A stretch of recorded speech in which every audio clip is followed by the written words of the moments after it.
A potentially deadly loophole is now closed after CBS 7 began asking questions about the death of an Odessa infant last year. But questions remain about the network between Child Protective Services and police that allowed what could have been a life-saving warning to slip through the cracks. And CBS 7's Matt Rist has learned the problem wasn't isolated to just this case. It affects families across West Texas. Matt?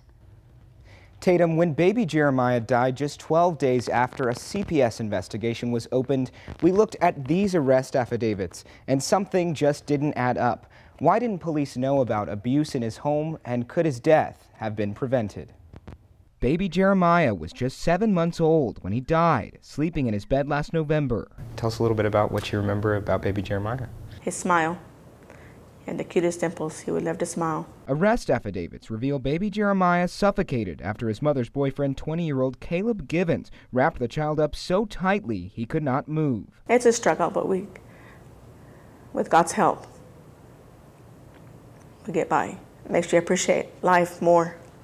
You never know when it's taken. 12 days before, arrest affidavits record a violent incident where baby Jeremiah was taken to the hospital with injuries to his mouth so bad he needed stitches. Givens told investigators in the affidavit he shoved a bottle into baby Jeremiah's mouth because he was crying and would not stop. The hospital immediately notified Child Protective Services. What is the protocol for notifying law enforcement in Priority 1 cases like this baby that we're talking about? Right.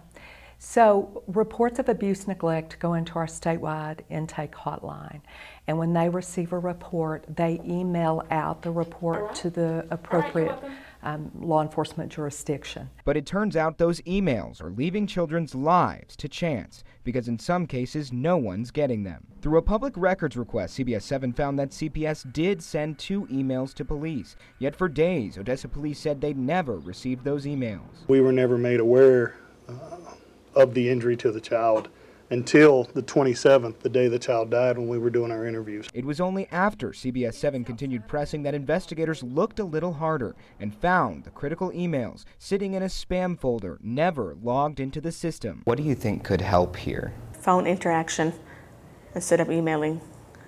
That was a key deal. If the caseworker and OPD would have got together, if they would have had phone interaction, I think that would have helped. A CPS caseworker actually visited this home in the days after the incident and chose not to remove the child. Police say just 12 days later in the arrest affidavits, they found the baby was living in deplorable conditions with a cockroach infestation in his room. The call came in over a weekend, and the worker this was the first time she had ever been on call in Ector County.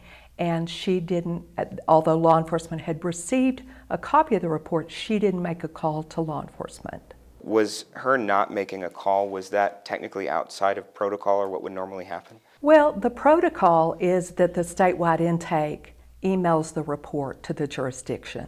Typically, it was a working agreement with Odessa that, in addition, we would call. In this case, there was no call made by a caseworker to police? No. 20-year-old Caleb Givens remains behind bars, charged with manslaughter, failure to identify, and felony injury to a child for that prior assault, charges that came only after the baby's death.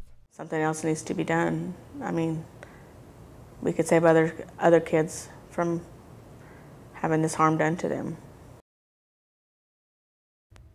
Join us tomorrow night at 10. We're taking a closer look at why an advocacy group says that something else is a simple fix, a fix that they say will save lives. We've also uncovered new details about state code that we're bringing to the attention of lawmakers. Live in studio, Matt Rist,